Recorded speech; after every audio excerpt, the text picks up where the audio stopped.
Akkam jirtu maatii yuutuubii daamadaamuu kan taatan hundumtinuu bakka jirtanitti nagaan koo isinaa qaqqabuun jedhaa. Anis nagaa kootii baga nagaan guyyaarraa walitti dhufne. Guyyaarraa ergaa babbareedaa ani isiniif dhiyeessuudhaaf qophaa'ee dhufe kun jireenya nama uumame keessatti barbaachisaa kan ta'e dhalli namaa barasaa guutuu akkamittiin akka inni jiraatuu fi akkamittiin of gaggeessuu akka inni qabudha kan inni isin erguu barbaade. Mata dureen isaas yeroon qisaasamuu hin jiru kan jedhudha. Yeroon qisaasamuu hin jiru yoo jennu namoonni tokko tokko yeroon akkuma bifa salphaatti kan argamu otoo hin beekiin kan dabarsinu ta'uu danda'a. Yeroon in dhufa ni darbas. Namni ni dhalata ni guddata. Dulloomee dhumarrattis ni du'a. Kuni haquma uumamni kennedha. Eenyuyyuu jijjiiruu hin danda'u. Eenyuyyuu kana waan tokko haquufis hin danda'u. Kanaafuu hordoftoonni viidiyoo kanaa kan taatan hundi dursa nagaan Waaqayyoo bakka jirtanii hundumaatti isinaa qaqqabu jechaa, akkasumas namoonni har'uma viidiyoo kana argitan baga nagaan dhuftan jedhee gara fuula duraattis ergaawwan barbaachisoo ta'an akka isin qaqqabuuf mallattoo diimaa sabiskiraayib gochuun cinaan kan jirtu mallattoo bilbilaa sabiskiraayib all kan jedhu irratti cuqaasuun maatii yuutuubii kanaa taatanii akka nu hordoftanii fi kabajaan isin gaafadha. Anaaf egaa gara yeroon qisaasamuu hin jiru kan jedhutti yeroo dhufnu, yeroon qisaasamuu kun hin jiru akkam yeroo keetti fayyadamtee beektaa laata? Mee gaaffii isinan gaafadha. Bara darbe maalan hojjedhe jettee of gaafatta ta'a.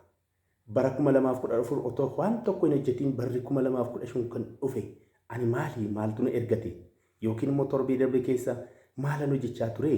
Seexanatu na ergata moo maali? Waanuma hojjedhe yoo hin beeku jennee yeroo itti of gaafannu qaba. Torbee darba homaa hin hojjenneen akkasumatti yeroo koo dabarse jechuu dandeenya.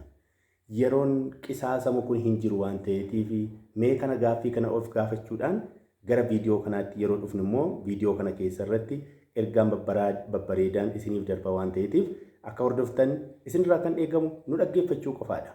Waan dhaggeeffattan immoo yaada qeeqa kennitanii nu gaafachuu dandeessu. Deebii itti laannaa dubbifnaa. Akkasumas immoo gara fuulduraatti illee qeeqa isin nuuf laattan illee cimina keenya waan ta'eetiif nu hordofaan isin jedha. Yeroo kee yoo itti baacee innis yeroon keenya sitti baaca. Yeroo keenya taphaan dabarsina ta'a. Yeroo keenya bakka nama hamiitiin dabarsina ta'a. Yeroo keenya bakka ooluun nuuf hin malle oolleetu bakka gochuun nuuf hin qabne goonee yeroo itti argamnu yeroo keenyatti baacaa jirra. Namoonni tokko tokko yeroo jedhan yeroon nama kamiifuu walqixa kan kenname qabeenya uumamaati jedha. Qabeenya uumamaa yookiin risoorsii keessaatii nam sooressa isaa ta'u hiyyeessa, wallaalaas haa ta'u beekaaf yeroon nama hundumaafuu walqixa kennameera. Yeroo kana kan seeraan itti fayyadaman itti milkaa'aniiru. Yeroo isaanii kan itti hin fayyadamne immoo ammallee itti milkaa'uu hin dandeenye. Kanaaf yeroon kee yoo itti fayyadamte, yoo yeroo kee kabaje inni si kabaja. Yeroo kee yoo itti kabajuu baatte, yoo itti baache inni sitti baaca. Yoo itti qooste inni sitti qoosa. Yeroo keetti hin qoosiin maallaqa dabalataa argachuu hin dandeessa. Yeroo garuu dabalataan argachuu hin dandeessu. Maallaqa liqeeffachuu dandeessa. Yeroo garuu liqeeffachuu hin dandeessu. Maallaqa deebistee oomishuu ni dandeessa yookiis argachuu ni dandeessa. Yeroo garuu oomishuu hin dandeessu, argachuus hin dandeessu. Namnis yeroo sii liqeessuu hin danda'u. Yeroon dhaabbatees hin eegu. Yeroon ni fiigdi. Fiigaa jirtaa duukaa? Yeroo kana faana duukaa fiigaa jirtaa? Hordofaa jirtaa? Moo yerootu si duukaa fiigaa jira? Isa kana kanatti beekuu qabdu jechuudha. Safara tokkotti fakkeenya tokko isiniifan kenna. Namicha saree qabu tokkotu jira ture. Sareen isaa kun konkolaataan balbalarra yoo darbu yeroo hundumaa saree konkolaataa kanatti indutaa faana fiiga. Hinuma faana fiiga. Hinuma faana fiiga. Namni ollaa tokko guyyaa tokko argee abbaa saree kanaatiin akkas jedha. Sareen kee kuni maali? Konkolaataa achiin darbu yeroo argu yeroo hundumaa itti dutee faana fiiga. Biraas hin nafuu. Maali kuni jedhee yeroo inni gaafatu abbaan sarees deebisee jedheeni. Ani kan na ajaa'ibe duukaa fiiguu isaa miti. Sareen kun otoo konkolaataa kana qabee akkam godha laata? Maal gochuuf laata? Jedhee deebisee jedhama. Yeroo hundumaa kan bu'aa hin qabnee fi sareen kun faana fiigaa ture. Konkolaataa kana qabuus hin dandeenye, arguus hin dandeenye. Kan inni faana fiigee kan bu'aan buufneef jechuudha. Atis yeroo kee kan bu'aan buufneef faana fiigaa jirta yoo taate akkasuma jechuudha. Yeroo kee iddoo hiika hin qabnetti, iddoo dinagdummaa hin qabnetti, iddoo bu'aas hin buufnetti yoo fiigda taate yookiis dabarsita yoo taate atis akkasuma jechuudha. Waan baruuf kan si gargaaru irratti yeroo kee fayyadamii hojjedhu. Ergaan jiru kana yeroo kee qoosaatti yoo dabarsite booda si gaabbisiisa. Yeroon warqee gatii jabeessadha. Warqee gatii jabeessatti immoo hin qoosamu waan ta'eef yeroo keetti hin qoosiin. Wangeelli akkas jedha yeroo nama gorsu. Macaafa fakkeenyaa boqonnaa 3 keessatti hundumtuu yeroo qaba. Nyaachuun yeroo qaba, beela'uun yeroo qaba, quufuun yeroo qaba, dhukkubsachuun yeroo qaba, dhalachuunis yeroo qaba, guddachuun yeroo qaba, du'uunis yeroo qaba, dargaggummaan yeroo qaba. Yeroon ati dargaggummaa kee keessatti fiigdee humna qabdu, gammoojjii keessa buutee baatee baddaa baatee tulluurra qaaritee hojjettee argachuu kan ati yeroo dandeessu dargaggummaan yeroo qaba. Yeroon ati ittiisuma kanayyuu immoo deebitee hawwitu dulloomtee humna dhabdee balbala irra teessee harka namaa yeroo ati ilaaltus yeroo qaba. Yeroon kanaafuu yeroo masaa eegeetu dhufa. Yeroon boo'ichaa yeroo qaba. Yeroon gammachuu yeroo qaba. Yeroon waan ati itti hojjette itti gammaddu yeroo qaba. Yeroon ati waan hojjechuu qabdu toon hojjetiin haftee itti gaabbitus yeroo qaba. Gaabbii fi eegeen duuba deemti jedha Oromoon. Hin gaabbitaa yeroo kee itti fayyadame. Yeroo sii kenname qabeenya guddaa ati har'a hin beekne si harka jiru warqee gatii jabeessa kana har'a itti fayyadame. Warri chaayinootaa yeroo mammaa kan akkas jedhu muka dhaabuun yeroon jalqabaa inni filatamaanii fi inni barbaachisaan waggaa 20 dura ture. Garuu inni filatamaan lammaffaan immoo mukicha dhaabuunsaa yeroonsaa amma jedhama. Bu'aan ati har'a argitu kana barattee sadarkaa maastersii irra jirta yoo ta'e barnoonni maastersii kee kan har'aa otoo hin taane bu'aansaa waggaa dheeraa dura yeroo keetti fayyadamtee isatti baratte sana. Daldaltee bu'aa guddaa qabda yoo ta'e maallaqa guddaa hojjettee of harkaa qabda yookiis akkaawuntii kee keessa jira yoo ta'e maallaqni ati har'a bu'aan guddaa of harkaa qabdu kun isa har'a dhufe otoo hin taane waggaa 10 waggaa 20 dura hojjettee isatti argatte maallaqichi isa bu'aan isaa ati har'a ilaalaa jirtu. Murtoon keenya inni kaleessa inni eengadda murteessine yookiin hojiin yeroo keenyatti fayyadamnee kaleessa eengadda hojjechaa turre bu'aansaa kan nuti arginu har'a yoommoo hojjenneen arganne ta'es immoo ammallee gaabbii hin qabu. Ammallee amumaa sii kaanellee hojjechuu ni dandeenya. Kanaafuu yeroon kee warqeedha. Mukicha dhaabuun inni filatamaan jalqabaa waggaa 20 ture. Waggaa 20 dura inni dhaabne mukti sun har'a firiisaadha nyaanna ture. Yoo hin dhaabne ta'ee ammallee gaabbine har'a yoo dhaabbanne iyyuu filatamaa isa lammaffaa ta'edha. Kanaafuu inni filatamaan inni lammaffaan kun har'allee yoo gaabbita ta'e yeroo kee itti fayyadami. Yeroon kee dhaabbattee sin eegdu. Kitaabni qulqulluu yeroo inni jedhu yericha bitaa baricha bitaa jedha. Barichi maaliif laata bitaa kan inni jedhe kuni yeroon dhaabbatee naman eegu. Yeroon inni gaariin har'a jira yoo ta'e yeroo gaarii har'a qabdu keessatti itti fayyadami. Yeroon hamaan ati itti fayyadamuu hin dandeenye immoo si qunnamuu danda'a waan ta'eetiif jedha. Macaafa lallabaa boqonnaa 12 ani kitaaba qulqulluu sin barsiisuuf miti garuu yeroo faana wal qabsiifnee kitaabni qulqulluun illee waan inni dubbatu isinitti himuufidha ergaan koo jechaadha. Boqonnaa 12 keessaatii ati bara dargaggummaa keetti uumaa kee wajjiniin akkamitti akka jiraatullee beeki. Har'a dargaggummaan jira. Akka barbaadde buutee baatee hojjechuun yeroo qabda.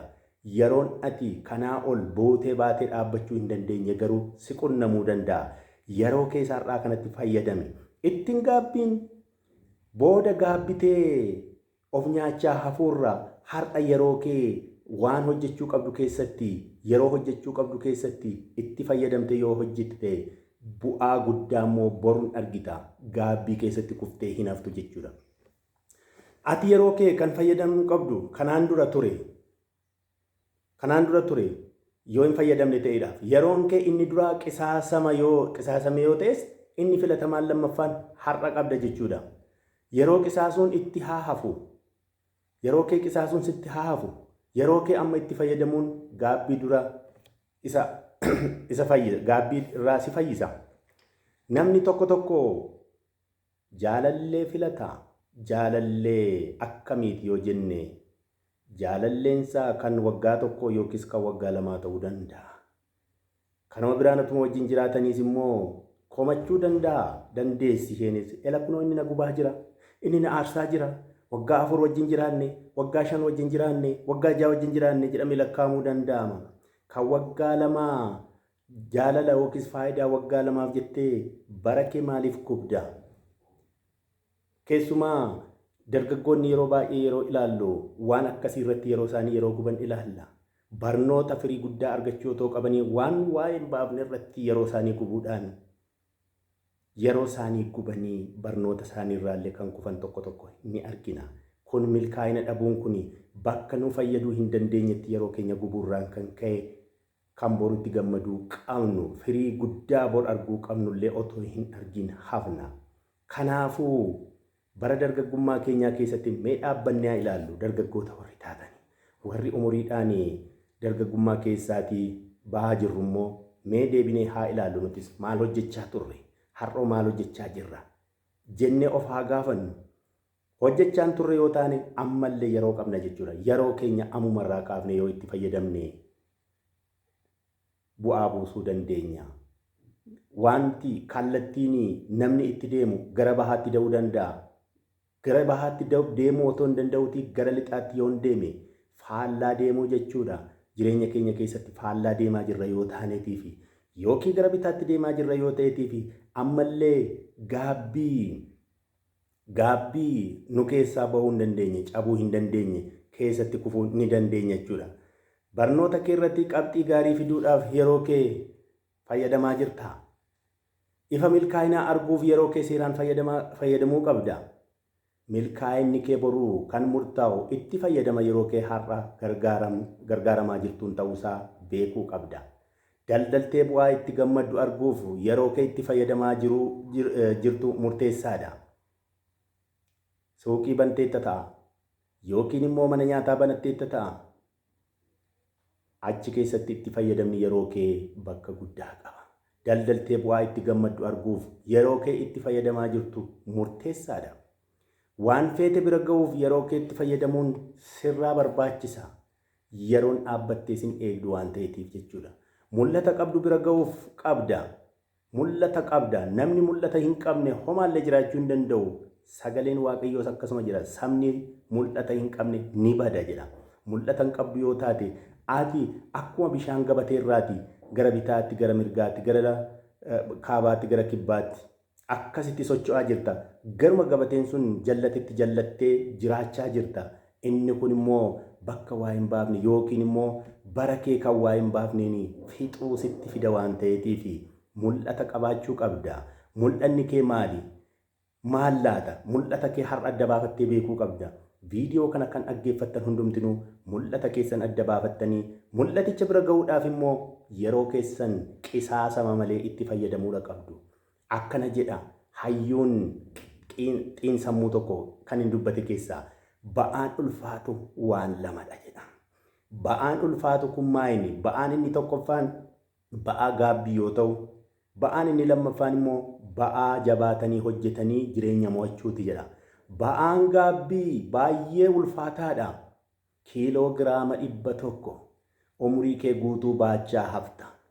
Ba'aanii dhama'anii yookiis jabaatanii hojjetu baay'ee salphaadha. Yoo cime kiiloogiraama 10 salphaa waan ta'eef sin dadhabsiisu. Ba'aan gaabbii garuu umurii kee guutuu waan gaabbaa haftuuf, waan itti aaraa haftuuf sitti ulfaataa hafa. Otoo gaabbituu, otoo aartuu, otoo yoo raftullee otoo aadduu hafta. Otoon kana gochuu baadheera ta'e, bara ijoollummaa koo otoon kanatti fayyadameera ta'e, yeroo akkasii na mudate sana otoon kana raawwadheera ta'e, har'a sadarkaa har'aa kanarra hin jiru jettee of gaafachaa hafta. Kana keessaa bahuudhaaf immoo har'a yeroo kee itti fayyadamuudha qabda. Ba'aan gaabbii bara kee guutuu si wajjin jiraata. Maaliifin kana raawwachuu dadhabe jetta? Maaliifan yeroo koo bakka hin barbaachifnetti dabarse jettee bara kee guutuuf gaafachaa hafta. Looreet Tsaggaayee Gabramadiin beekamaan barreessaa biyya keenyaa afaan Amaariffaatiin akkas jedhee dubbate የማይድን በሽታ ሳክም የማያድግ ችግኝ ሳርም የሰው ሕይወት ሲከረክም እኔ ለኔ ኑሬ አላውቅም ጀዳ namaaf jiraanna miti ofii jiraachuu kan hin dandeenye ati yeroo kee yoo fayyadamuudhaa baatte rakkoo keessa galta. Dhimma namaa qofaaf kan mataadhaa dhukkubsattu ati yoom guddatta? Maallaqa qusachuuf hin qabdu ati yoom qusatta? Atoo dhimma namaatiif mataadhaa dhukkubsatta. Waa'ee namaa miti kan mataa si dhukkubsachiisuu qabu. Ani ofii kootiin yooman guddadha. Ani ofii kootiin yooman of fooyyessa. Maallaqas yooman qusadha. Yooman daa'ima koof yookiis ijoollee kootiif boruuf kan isaan itti fayyadaman ofii koosi baran sooroma ba'u yookiin gara dullumaatti yoon dhiyaadhu bu'ee bahee hojjechuu hin danda'u waan ta'eetiif bara sanaatiif yooman waa qusadhee kaawwadha kan jedhuuf gaafachuudha qabda. Dhimma namaatiif dhukkubsachiisuu hin qabdu. Waa'ee hamii namaatiif yeroo kee gubuu hin qabdu. Waa'ee namaa odeessuudhaatiif yeroon kee gubachuu yookiis qusaasamuu hin qabu. Kanaaf jettee yeroo kee hin qusaasiin. Yeroon kee kan siif kennamtedha. Yeroon kee kan ati irra deebitee arguu hin dandeenyedha. Akkuma diidama sii kaase maallaqa liqeeffachuu dandeessa. Horii dabalataa nama biraarraa argachuu dandeessa.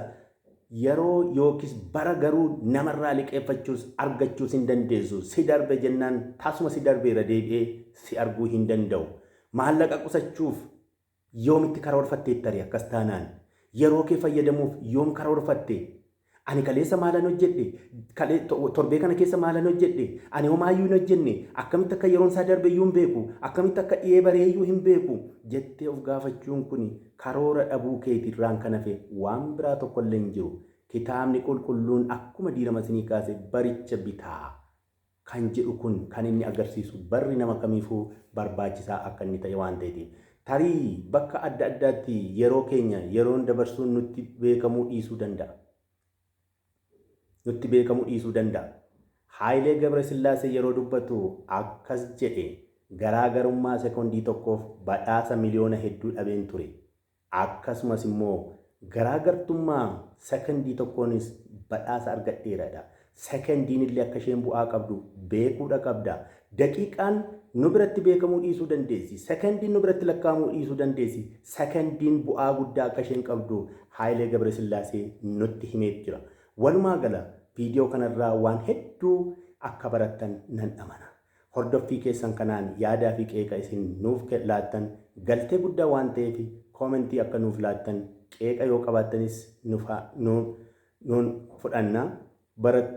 Barnoota jireenya namaa keessatti barbaachisu viidiyoo biraatiin hanga walitti deebinutti nagaan nuuf turaa, nagaan Waaqayyoo isiniif haa baay'atu.